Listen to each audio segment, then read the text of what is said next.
Well, welcome to the Good Medicine Podcast. I'm Dr. David Beers, the host of the Good Medicine Podcast, and we have with us today Henry O'Connell, Dr. Henry O'Connell, who's a dear friend and the co-founder and chief executive officer of Canary Speech. And so we're going to talk today about how we can actually look at voice and vocal biomarkers as a way to track disease. And I think that's a very interesting, very different area. And wanted to start out, Henry, and just welcome you to begin with, but really to give you an opportunity to tell us a little bit about how did you end up in this area? I know you and I kind of have a similar background. We're both molecular biologists and trained, laboratory scientists.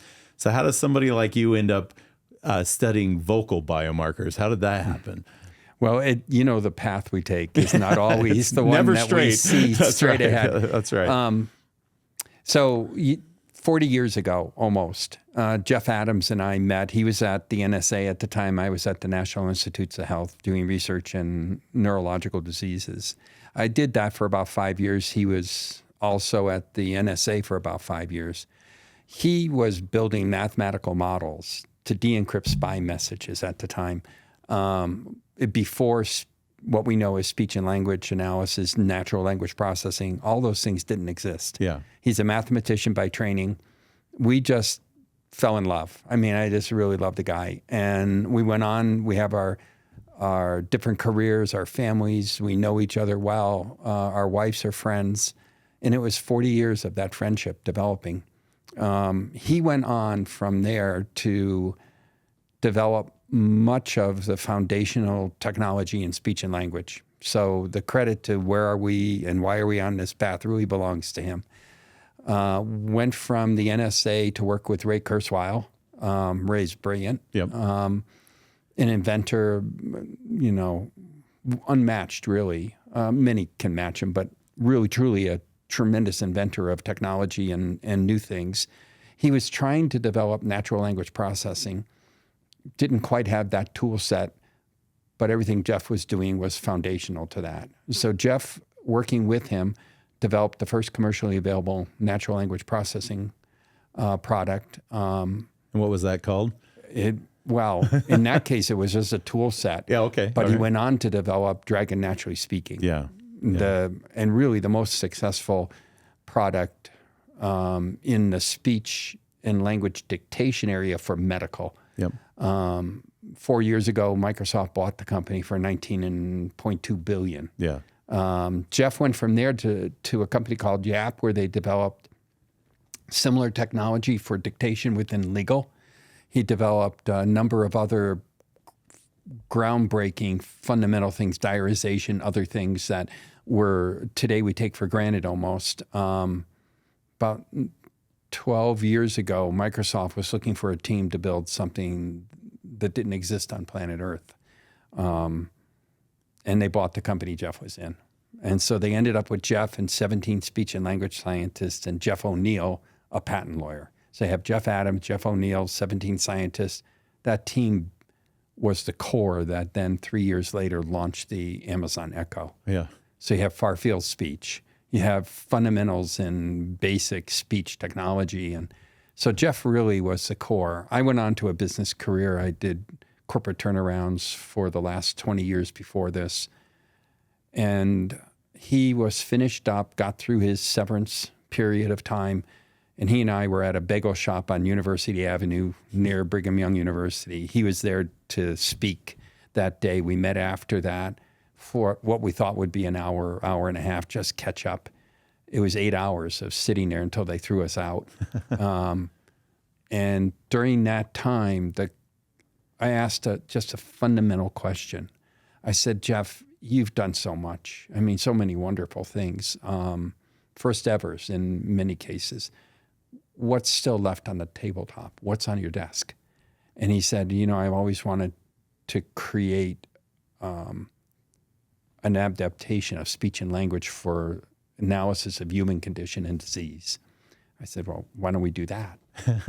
And sounds easy. Yeah, it sounds easy. We'll do that. We'll do that. Yeah. And he talked about where the field had been, natural language processing, MIT had done some groundbreaking work, the analysis of Agatha Christie's books. But from a practical standpoint, there wasn't, after 25 years of research, there wasn't a product in the market. And while he was telling me about this, I realized I understand what's going on with my kids. My wife and I both do. All of us do. Sure, yeah. And I said, Jeff, forgive me, but when Caitlin would come home from soccer practice and she's walking in the door and it's night and breakfast time has passed and I'm looking at her, I can tell from her gait how she's walking, whether it's been a good day or a bad day. Sure, yeah. When I see her face, And then I ask her, how's your day going? Yeah. And you know the answer. Fine. Exactly. That's the answer we all get. Yeah, exactly. That's what every kid says. Quite frankly, that's the answer doctors and nurses and other clinical team people get when they ask someone. Exactly. Yeah. And I said, but I know it's not. Yeah. So time out. Come on. Come over here. And I said, through that process, I gain a lot more information and we work through it together. Yeah. I said, she's married now. She has a child. Not my best day. I prefer they all still be here, all 5 of our kids. Sure. Yeah. But they're not. They're married. We have 9 grandchildren now. And I said to Jeff, when I call her, and I'll admit to calling her at least twice a week. It's more than that. Yeah. And when the phone call starts and it has nothing to do with what she's saying and the words she's using, and it's irritatingly accurate. Yeah. I know if it's a good day or a bad day. Yeah. And I know if she's happy or she's sad or she's anxious or something's going on. I know that. And I said, how are we doing that? Yeah. How's our brain figuring that out? Yeah, because it's a machine learning tool. Yeah. Yeah. And he said, I don't know. Yeah. And I said, if we figured that out, we can give a tool that's objective to clinical team people that validates what we call intuition. Yes. So it takes it from a subjective observation to an objective measurement based on, if you will, science. So that's what we did. That's what we. So you're in a bagel shop and you say, let's do that and let's create a tool that can take the way people talk. And that's what's interesting. It's not the words that they say. It's not at all and what's interesting is when you talk to doctors, when they ask you questions, they're not really looking at what you're saying at the answers. They're actually intuitively trying to figure out how you're saying what you're saying. And I think that's what's interesting. And the fact that you're starting to pull that apart now and starting to see there's actually real quantifiable measurable data that we can actually interpret. That's pretty amazing that you intuitively, like you said, we have conversations with our loved ones. We know them well enough. We know that how they're feeling and what they're going through just by having a simple conversation. It's not what they say. It's the way in which it's conveyed. And we pick up on those subtle clues, and our brains are so amazing at pattern recognition and figuring that stuff out, even if we don't consciously understand it, right? I mean, we're not processing that information saying, I wonder what's going on, and I caught this cue. We don't know what we just have trained. It's a pattern recognition that our brains are trained to say, I know when this person's happy, I know when they're sad, I know when they're anxious. So it's not a huge jump, but it's a jump into an area that, I mean, a few years ago, nobody knew anything about this, right? And what the actual science behind this is.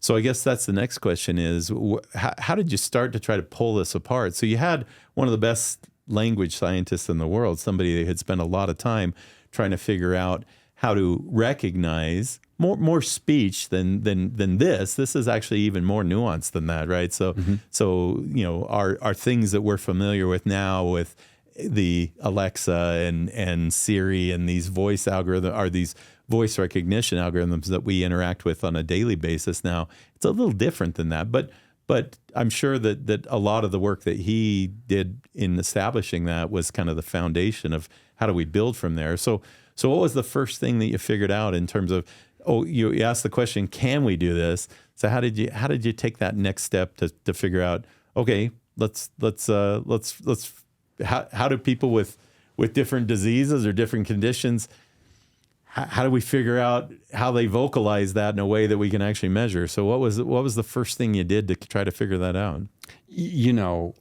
The path to discovery is often you don't know you from have no the idea beginning. what you're. I would, looking back now, there are probably 5 fundamental things that had to be done differently than they were being done. A lot of what very, very smart people were doing was they adopted from speech pathology a lot of the tools that speech pathologists were using, and they're wonderful. I mean, my children have had speech impediments. I had one when I was young. And they would give us a script, and they would say, read this script. And within that script, the words that were challenging us could be identified. Mm-hmm. Passages or CHs at the beginning or at the end, or SHs or different patterns would tell them what type of help we needed in order to speak articulately. Yeah. And they adopted that. So people were reading things like the grandfather clause and other clauses and trying to discern from their reading of that what their emotional state was. Looking back on that one element, you use a different area of the brain. Yeah.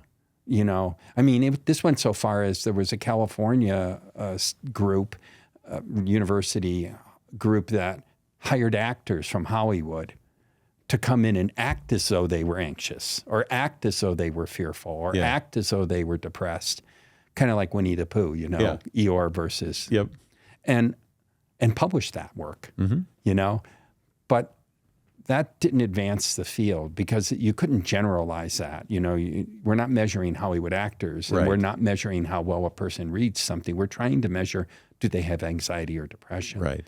And so one of the first things we discovered, and we did the same thing. We're working within the box of discovery rather than outside the box of discovery. And our scientists were trained inside the box of discovery. Yeah. And so they had certain tools and certain ways of doing things and applying things. We did work in Canada where we collected both read speech from a script and also free speech conversation. Tell me how your day is going. Look at this picture and tell me what you see in it, that kind of promptings. And when we combined those audio, we got pretty much the published accuracies that everybody else had for anxiety and depression. And you have these moments. And I said to the scientists, I said, why don't we build models from both? We built it from a combined, build it from both. And on a lark, they did because I asked them to. Yeah.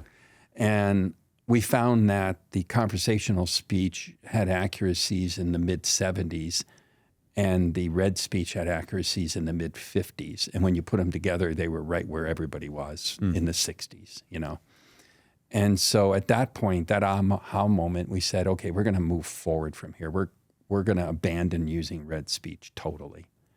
It makes sense now because it's different function of the brain, Yeah. But the other thing we did was we really looked at a whole platform of technology. We didn't focus on behavioral health or cognitive health or others. We built a platform that could address whatever disease walked in the door. That could extract that rich information that's underlying speech, and you could apply it to anything. So it was kind of a foundational type of okay, great. And so then we looked at 2,548 elements of speech, and the set is first, second order, third order derivatives of that. Vibrational characteristics of the vocal cords, but also how fast they go up, how quickly do they recover, what's the intensity of the change, what's the intensity of your respiration, and how quickly does that change. We all know this from listening. I mean, you can tell the difference when you hear someone yelling. That's mom at a soccer match versus someone who's being carjacked. Right. I mean, how do we know that? Yeah. We know that that's alarming and they need help. Yeah. And this isn't, and they're excited. They're excited, yeah. And so those elements and our brain is trained to understand that. And so we started looking at these 2,548 features. the sample set was based on what people felt were the lowest recognizable element on what the vibrational characteristics of the vocal cords were. And I said, why?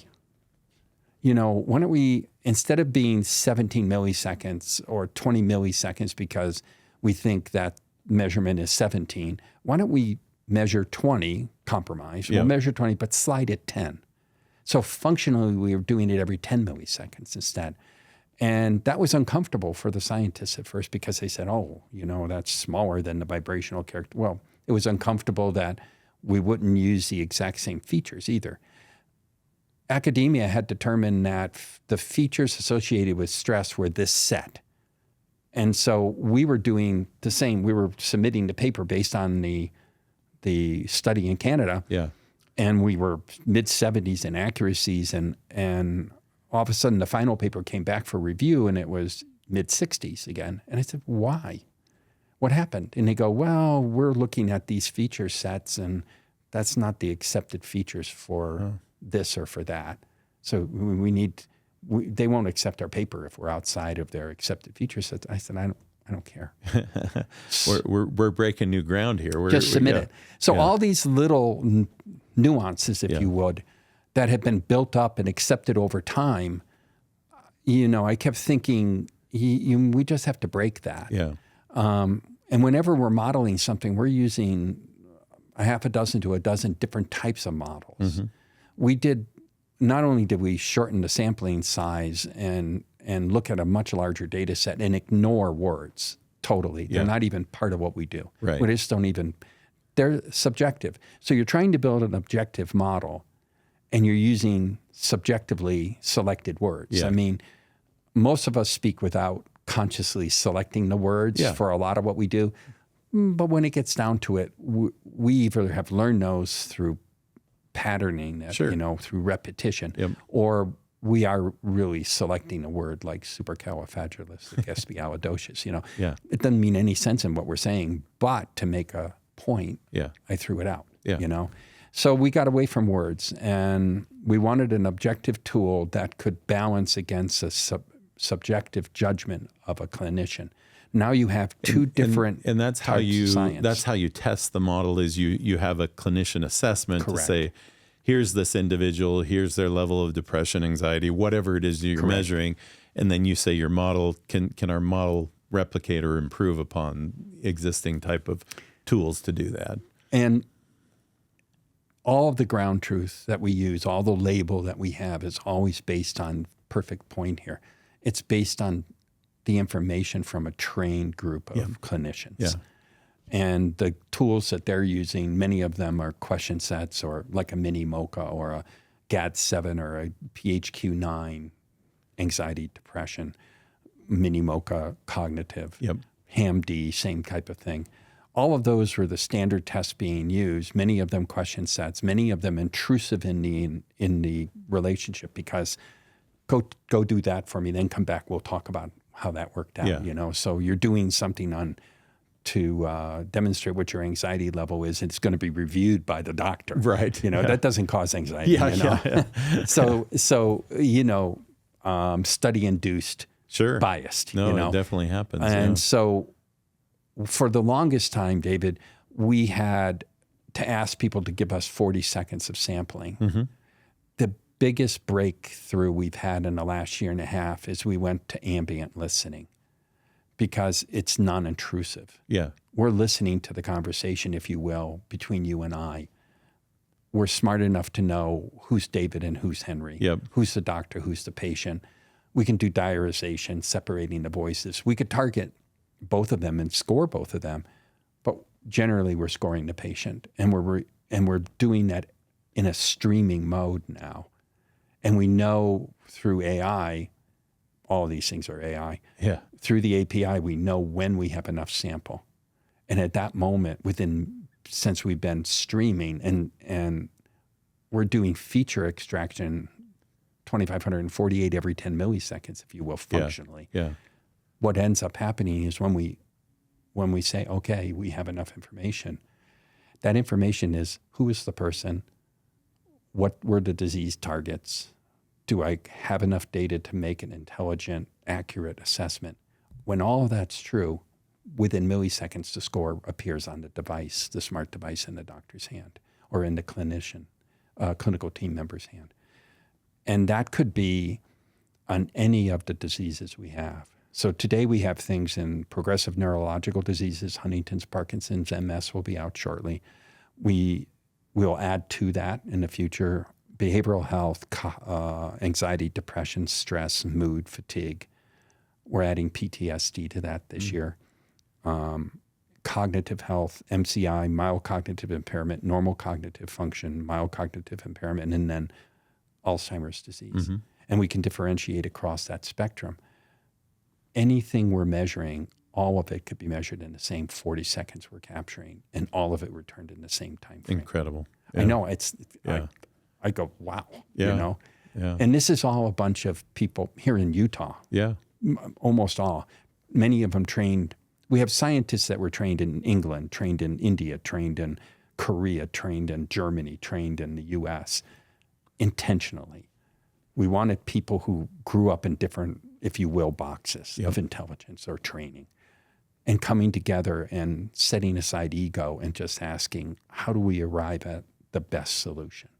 So that brings up a question. So with people from all these different areas and things, what role does language play? You know, so if I speak English, do I have something significantly different in terms of the way that this model measures, you know, cognitive function compared to somebody who speaks Chinese? Is it wildly different? Is it basically the same?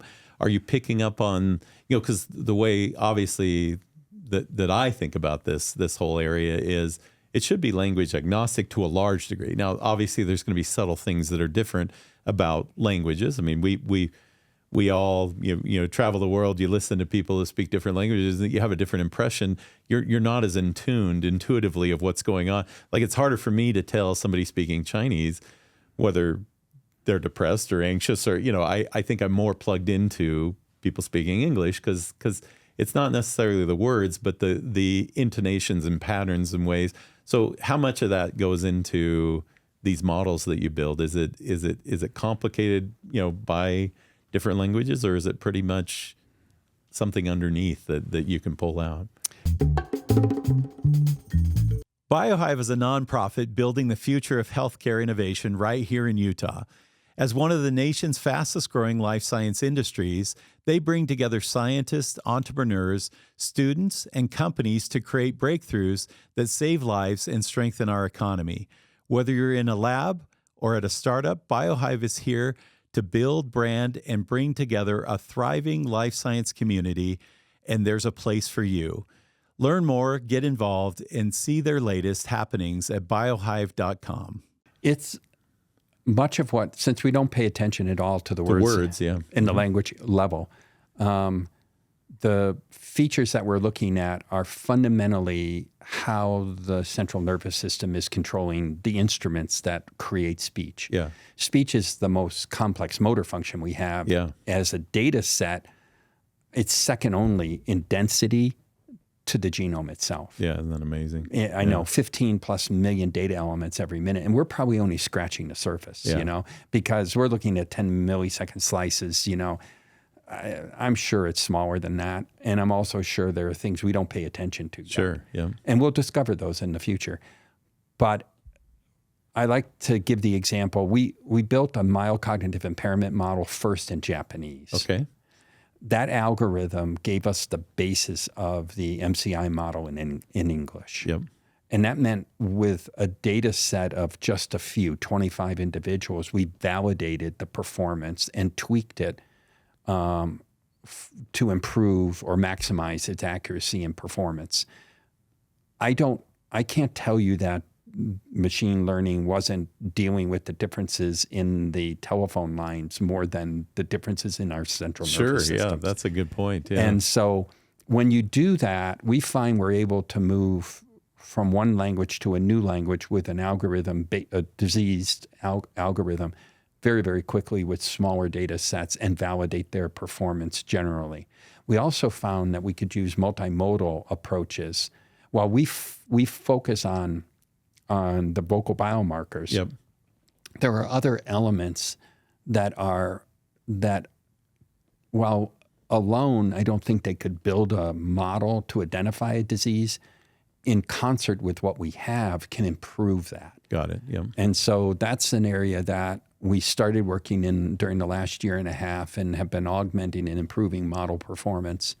But the other thing we do is, for instance, in anxiety and depression, we develop the models across multiple organizations, much, much larger data sets, 5,000, 10,000 individuals. It's a little harder to do than, say, Parkinson's disease, which is so engaged in the central nervous system. Sure, yeah. Accuracies are sky high, in smaller groups of people, 100 people, 100 samples, an N of 100, if you will. Yeah. Once we got those models built, we then, for the English-based one, we trained it in Irish English, British English, Canadian English. We've also then hired 3 separate CROs, clinical research organizations, and collected data from all 50 U.S. states. And part of that was to validate its uniformity across the larger population, and also the different noise characteristics and the different accents, to demonstrate to ourselves that accents weren't impacting part of it. Yeah. The other thing you end up doing is to ruggedize the models. You do things like you bring in noise. So you got noise from all these different states, and that's being trained through the machine learning. But then you get artificial noise and you plug it in, and you do that so that if a person's in a different type of clinical office, the results have the same level of integrity. Makes sense. Yeah. Wow, this is amazing. So you start with this idea to say, hey, I wonder if we could use speech to be able to figure out what's wrong with people, essentially, right? Yeah. To say, can we diagnose diseases based off of just getting a sample of people's speech, and that concept turning into reality, where you now have validated. You mentioned multiple different indications, and it's growing, by maybe not the day, but by the month, and certainly by the year. Where does it end? Like, do you think that there's patterns that are specific to cancer, to specific to? Well, I know like pain is something, obviously that makes sense, Yep. But I wonder, how far can you go with this, and what's the limitations of it, and then after you answer that question, I want to start talking about other applications of it as well. Yeah. But, so 2 things. One, in that bagel shop, we talked about how we wanted to be a tool in the toolbox of a clinical team or people doing medical research, which meant that we built this on that foundation. Yeah. We took advantage of the fact that there's 100 years of thought given to how do we do this with integrity? How do we do this so AI for good, if you will, the concept of applying it in a manner that has integrity behind it, and securing that data would be properly treated so that we provided for the efficacy of and use of that data. So all of those things were just part of being a partner in healthcare. The most exciting thing that's ongoing right now is that we're working on childhood diseases, ADHD and autism, with Hackensack Meridian Healthcare and the CDC, a group there helping us in this area. We have a school in Chicago that treats 465 autistic kids. It's so interesting.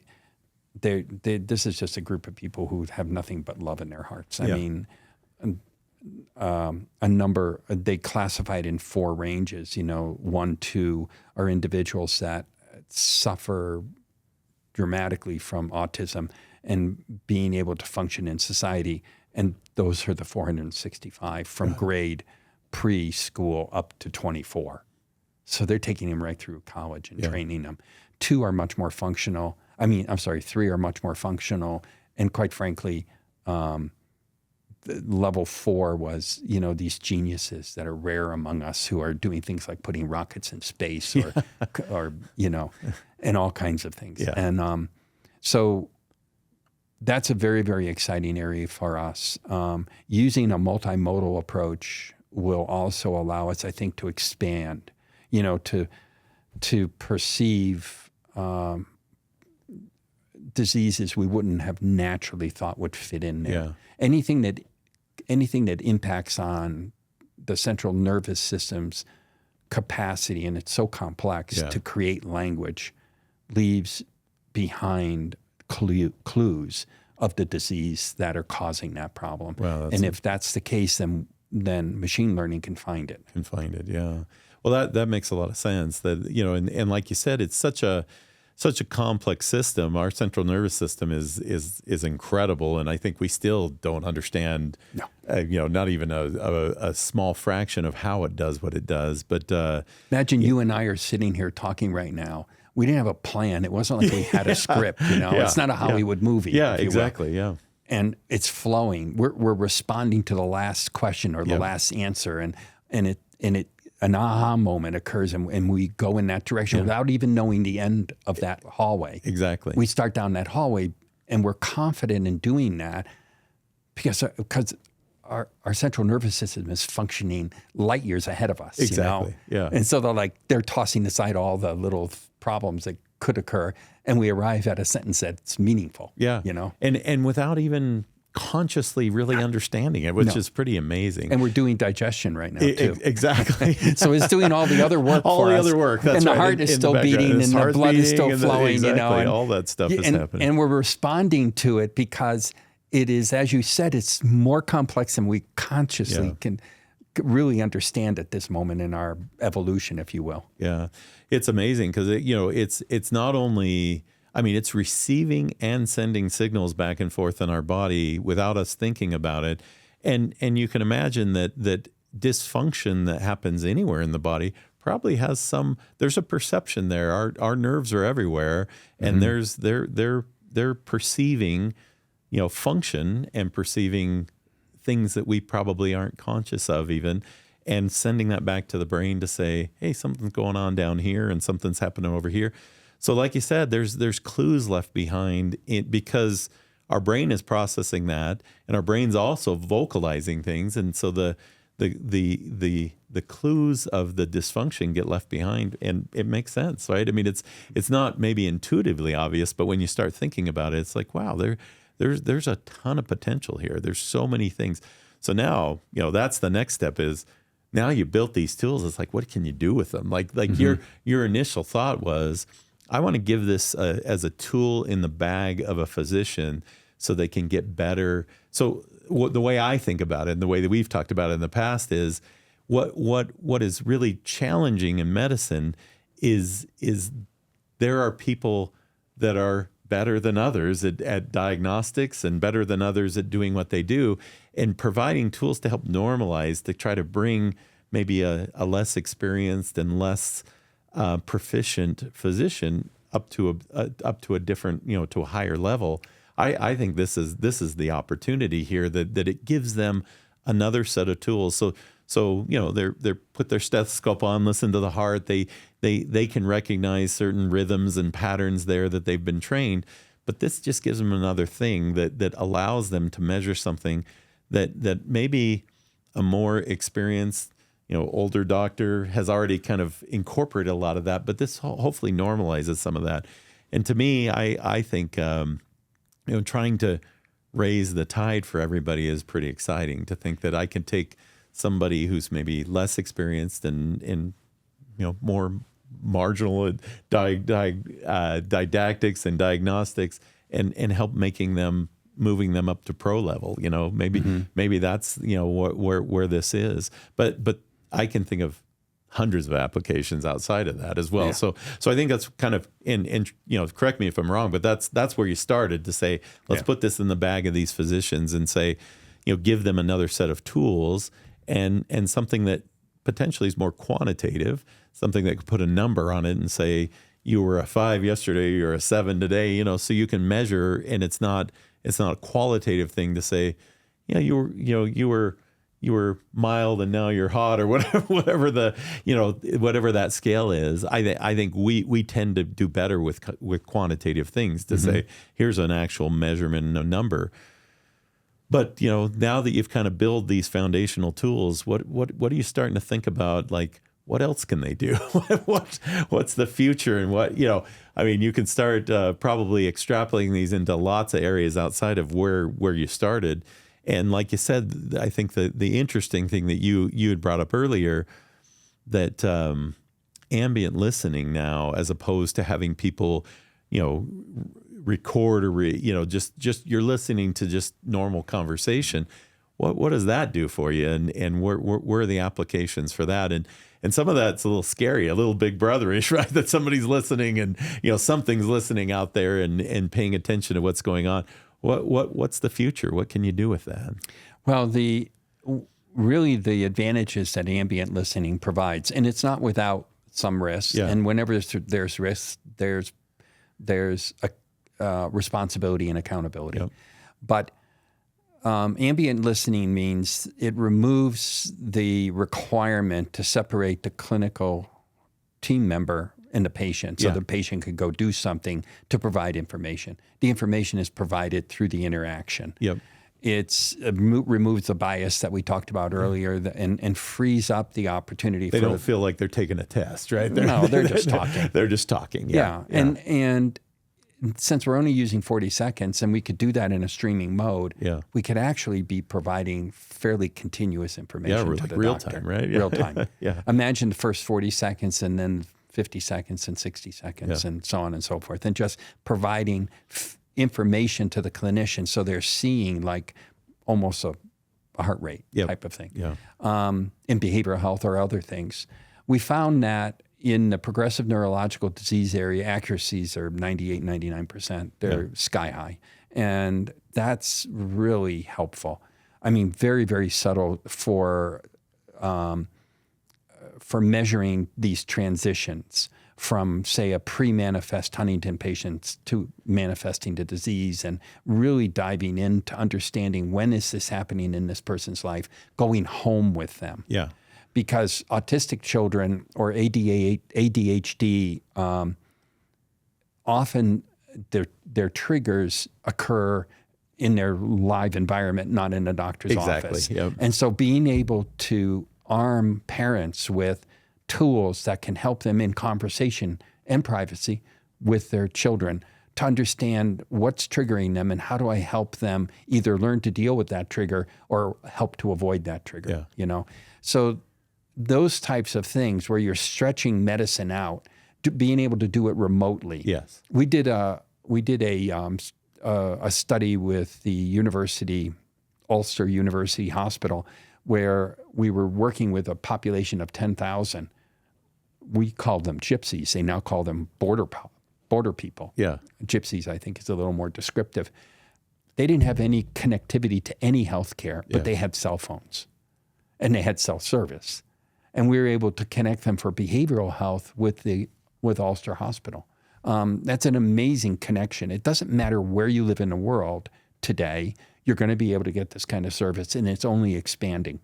Well, and that's incredible because, I think we've all been wondering, when is telemedicine going to be a real thing? Because I don't know if your experience with it, but it's been kind of marginal for me. I've tried it a couple of times, and the problem is the physician just doesn't have enough information. Like they ask you a few questions, like what are they supposed to do? Like, hey, my ear hurts. They can't look in your ear through the computer.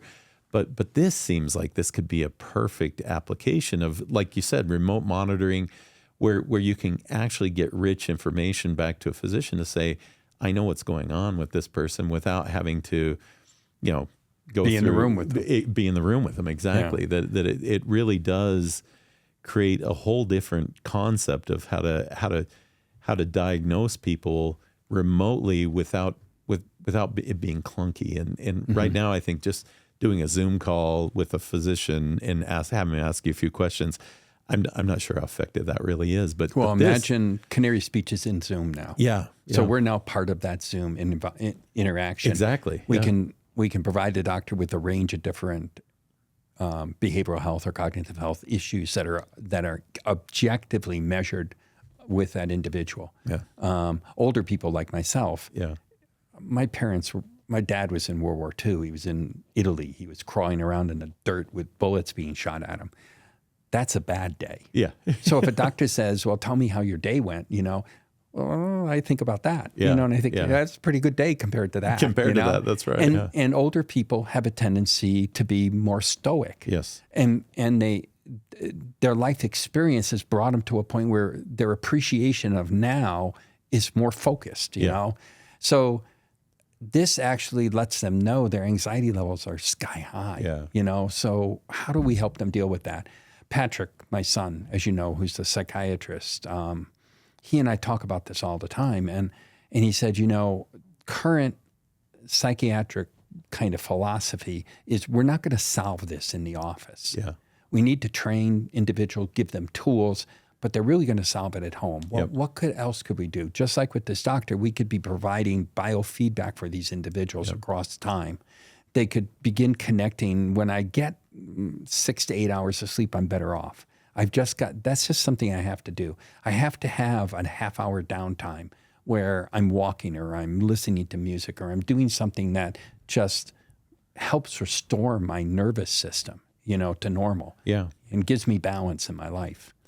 And these tools could help people understand how they can reset themselves. Because I think, we do it by trial and error. It's like, hey, I found that this is good for me and this maybe not so good for me. And, you talk to, you have your life experience and you talk to your friends and loved ones and, you learn from them and say, and obviously that's going to happen. But this is kind of really interesting that you could actually learn something about yourself by saying, hey, when I do this, I'm in a more relaxed state. I'm less anxious. And actually it's not something that you just subjectively think, well, do I really feel that way? Or is that just, but you can actually say, oh no, I really do. I like to go sit on the beach and, but I actually have, I like measuring stuff and have wearable devices. I wear this ring that measures all kinds of stuff. I can actually show that my heart rate goes down when I sit, my basal heart rate goes down when I sit on the beach. I am more relaxed, but giving people tools to be able to discover those things, because some people, it takes a lifetime to figure out what works for them. Right. Yeah. And this is kind of an interesting, What if you could get rewarded just for being healthier? Meet Galvin, the company using the latest blockchain technology to reward you for taking care of yourself. They help with your mind, body, and soul like a personalized health assistant to track your progress and help you feel better. Galvin's G Plus app rewards you for exercise and assesses your mental health in under a minute using AI and over 2,500 voice biomarkers. If you're feeling off, G Plus gives you personalized power-ups, science-backed techniques to help you feel better fast. And here's the best part. When you prioritize your wellness, you earn crypto. Ready to level up your health? Use promo code GOODMED20 at checkout for 20% off. Download G Plus today at the Apple app or Google Play Store and start your wellness journey with Galvin. It's like the comment you made about the doctor. One of the other things I think that we can provide, not just a kind of a level playing field of objective, actionable information that's right there. They can see it, but can also validate what they're thinking and what they're seeing. And they see this and they go, aha, that's what I saw too. And independently, I'm validated. I think they can mature in their field faster. Exactly. And the same thing is true of a person recognizing what helps them be a healthy person, rather than just always trial and error. Yeah, exactly. And I think a lot of us, we probably are off on some of those things as well. That what we think is good for us isn't necessarily good for us. Well, there was a joke I was told when I was very young. Grew up in New England, so there was this Vermont cattle farmers, raising cows. And one farmer, went across the field to ask the other farmer. He said, "Look, my cows have been sick," and he says, "Mine were too." He said, "Well, what did you do?" He said, I gave them turpentine." He said, "Okay, thanks." And he went back, he fed his cows turpentine, and they died. And he went back to the farmer. He said, look, I gave them turpentine and they all died. He said, yeah, so did mine. And so trying to realize what is the right thing to do with an objective piece of information that's been validated within the healthcare environment rather than on Facebook or something else, which I think is somewhat irresponsible. Yeah. I mean, we should take the expertise that is right there with us and try to expand their reach. Yeah. No, that makes because we already have them. And how can we make them more effective? How can we improve how quickly they learn, how we back them up with clinical decision support tools, if you will. These are tools. They're tools. Yeah. They're in the toolbox. Yep. They're not the trained physician who spent years getting to where they are and made a conscious decision that was going to be their life. Can we keep them happier, healthier in the profession that they wanted to be in when they were 18 or when they were 16? So they're now 38 or 48. And can we give them another happy, healthy 5 years by giving them tools that help support them? Yeah. Well, I know that, something I was thinking about as a parent, I raised 6 children, and thankfully, children are raised. Now I'm, thinking about grandchildren like you are as well. But, you worry in today's world. It's almost pandemic level of mental health issues that are going on. And it's, there's all kinds of questions about how do these things happen and why. I mean, it's almost a social contagion, right? These things are, they know somebody that has mental health issues. It's almost like it's contagious, and we're starting to learn some of that and why that happens. But as a parent, I would give a lot to actually know, like, intuitively we've talked about, we can get a sense of how our children are feeling. But how well do we know? Did they just have a bad day, or are they really suffering from something that's clinically, a problem? Yeah. And this type of tool could really enable that. As a parent, I think that would be incredible to be able to just validate, to say, is my kid, is it just normal teenage angst or teenage anxiety, or is there something really wrong here? And being able to do that at home, as opposed to, because heaven forbid, trying to get your kid to agree to go, meet with a mental health professional. That's a hard, that's a hard lift. It's a hard lift sometimes. Yeah. But just giving people tools to say, hey, my kid okay? Is there some, because you hear stories, and I think we've all experienced. We have friends that kids not.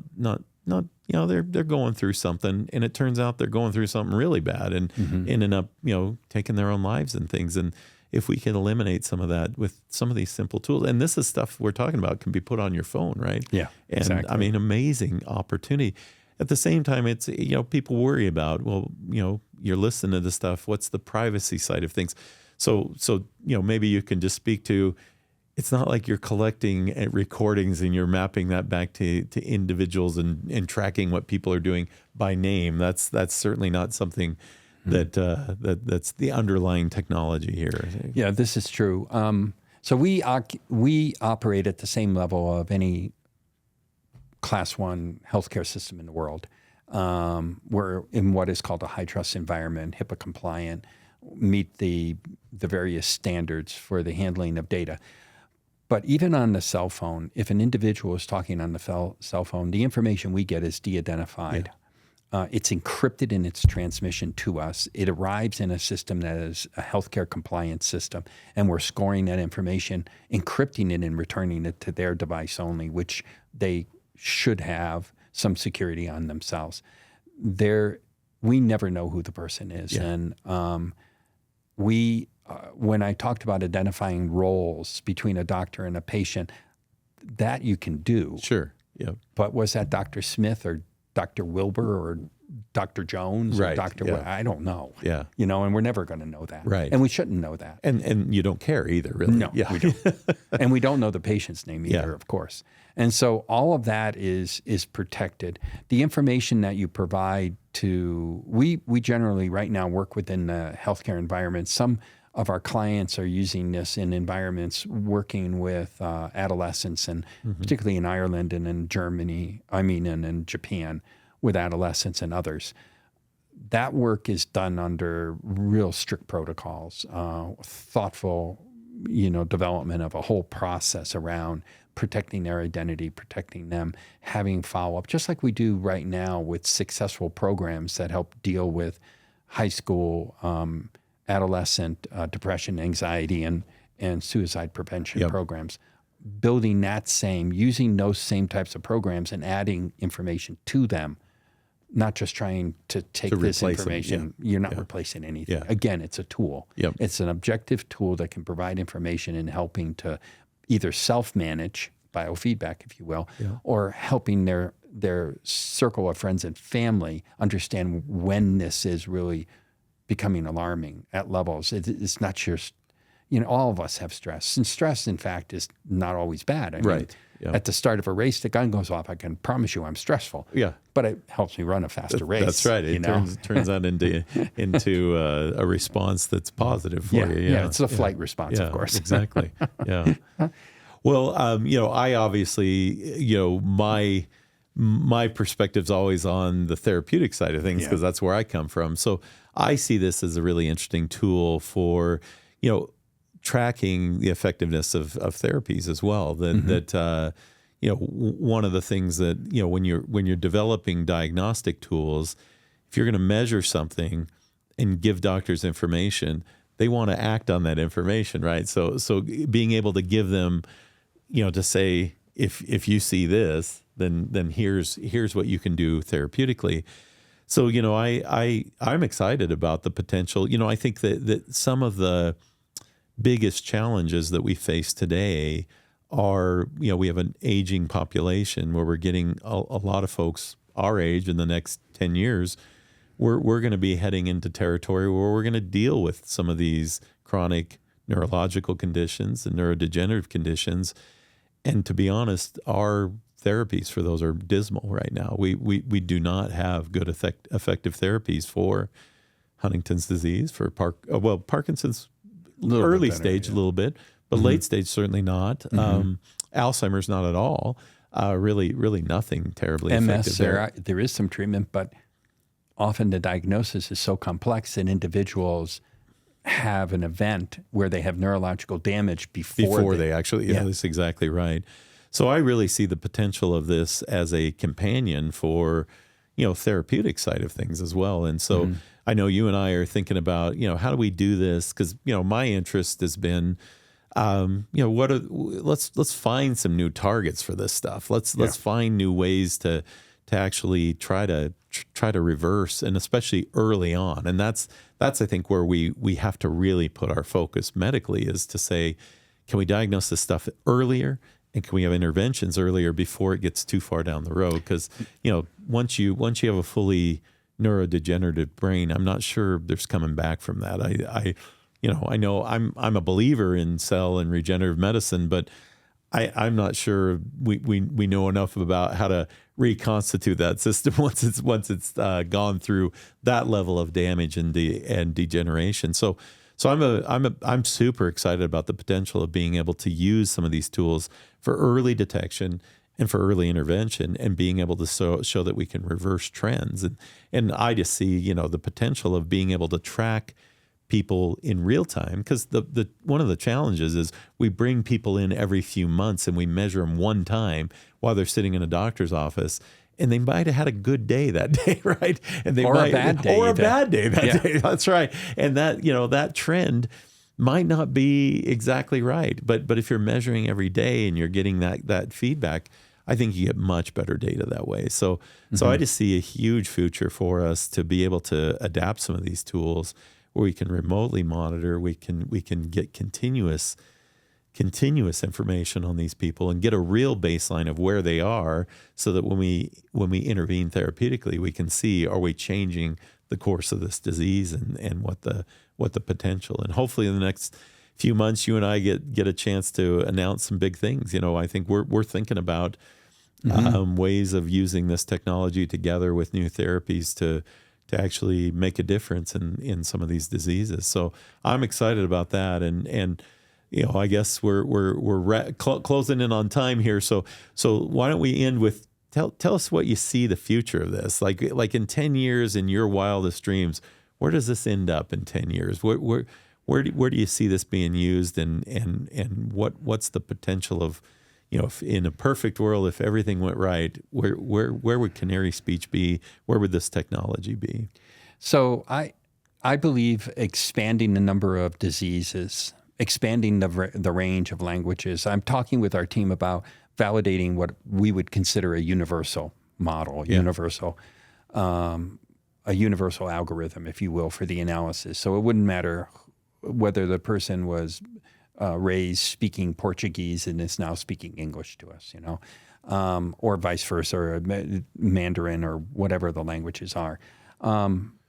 So expanding the range of diseases, impacting across populations, so that we could really bring objective, actionable information to the care of patients, and then interfacing that through a range of different biomarkers. So just like you would, if a person has the alleles for blue eyes, it doesn't matter where they are on the planet Earth. Yeah. So if they have the features or biomarkers, multiple markers for a particular disease, a clinician examining a patient remotely could put together a diagnosis and deliver to them a therapeutic protocol. This is what you need to do in order to achieve health, a healthy status again. I think erasing the bias of where a person happened to be born, allowing that to be irrelevant, so that the healthcare they're receiving doesn't matter where they live in the world, and expanding, because we're never going to be able to train enough physicians and enough clinical team members, enough nurses or nurse practitioners. We're never going to have enough. So how can we give them the tools that allow them to be accurate the first time and to prescribe and diagnose accurately the first time? Yeah, this is a force multiplier, right? Yeah, it's a force multiplier. Yeah, exactly. And we don't care what their language is. We don't care where they're living in the world. They deserve to have health care. Completely agree. That's what I'm thinking. I think that's the vision. For me, that's what motivates me in my life right now. Is I hate health disparities. I hate the fact that where somebody resides and where they happen to be lucky enough to be born determines their health. I think that's awful. Knowing that we have the access and ability and technology to improve the lives of a lot of people around the world. So thinking about ways that we can deliver, medicine in a different way. And I think that's the problem is we think inside these boxes because it's what we're used to. And I think in the future, we're not going to go to the doctor's office and the hospital in the same way that we go to today. I think we can't. Like you said, I don't think that we can train enough healthcare professionals to provide that type of, come to the office, come to the hospital that can catch the rest of the world and bring and elevate everybody up in terms of the access to healthcare that we want everybody to have. But the only way we can do it is use new innovations and new technology to create a different way to deliver healthcare. And to be honest, I'm not sure our way is the best way anyway, right? I think when we look at where the state of a lot of our healthcare systems, I'm not sure they're going to exist in the way they are today in the next 10 years. I think things are going to change. So, but that's not a depressing thing. That's an exciting thing, right? Yeah. I mean, that's a hopeful thing to me. So. And I don't know what the future will bring, but imagine Blockbuster. It used to be crowded. Yeah. And video rental, you go there. Yes. Yeah. I mean, we advanced in our capacities to do things in such a manner that literally that particular, maybe not so significant as healthcare, but that particular entertainment is available virtually anywhere on planet Earth. Yeah, on my phone, in an airplane, wherever. Exactly. Yeah, I mean, I can watch things wherever I want now. No, that's a great analogy, or great parallel that you start breaking that paradigm, that instead of me getting in my car, driving down to the video shop, renting a video, taking it to my house, putting it in a machine. I don't have to do that anymore. I can stream video wherever I want. Healthcare can get there, right? The whole different paradigm, and I think it can get there in with greater information, greater diversity of information. Imagine being able to, like we're working with Microsoft right now, as you know, and the whole concept of the co-pilot is this concept that you have an intelligent information source next to you. Next to you. Yep. Imagine how that could improve the outcome for a patient. Because you're normalizing the performance of individuals when you have a co-pilot next to you that happens to have a whole bunch of information. That's right. And so this co-pilot concept, in our case, wherever audio is captured, we can interface through our APIs to that information and enrich it without being intrusive. We're non-intrusive. That's incredible. Well, I'm excited. I think that the future is amazing in terms of what we can do, and I mean, it's going to look a little different than it looks now, but there's nothing scary about that. I think it's actually exciting, and thinking about enabling people to know more about their own health and to get real-time information. I see nothing but good stuff happening there, and so for me, thinking about good medicine, that's good medicine, right? That's a way to really elevate the information that we have now, and allow people to know more about how their own body's functioning, and allow them to make better choices and hopefully live healthier lives. So the whole goal for us is how do we get to the next stage of healthcare, and how do we continue to develop good medicine? So Henry, it's been wonderful, great conversation, and David, looking forward to seeing what Canary Speech is going to do to change the world, and excited to be partners with you to see if we can do it together. David, thank you. It's a pleasure. Appreciate it. Thank you so much. That's it for today's episode of Good Medicine. Thanks for joining us as we explore the science and stories behind health, medicine, and innovation. If you enjoyed this conversation, please subscribe to our YouTube channel. That's a great zero-cost way to support us. In addition, please click, follow, and leave a review for the podcast on Apple and Spotify. If you have questions or comments for me, please put them in the comments section on YouTube, or reach out on all social media platforms at Good Medicine. Links are in the description. The best way to support the podcast is to check out the sponsors of the show. You can do this by looking at the links in the show notes. That's it for today. I'm Dr. David Beers, and we'll see you next time.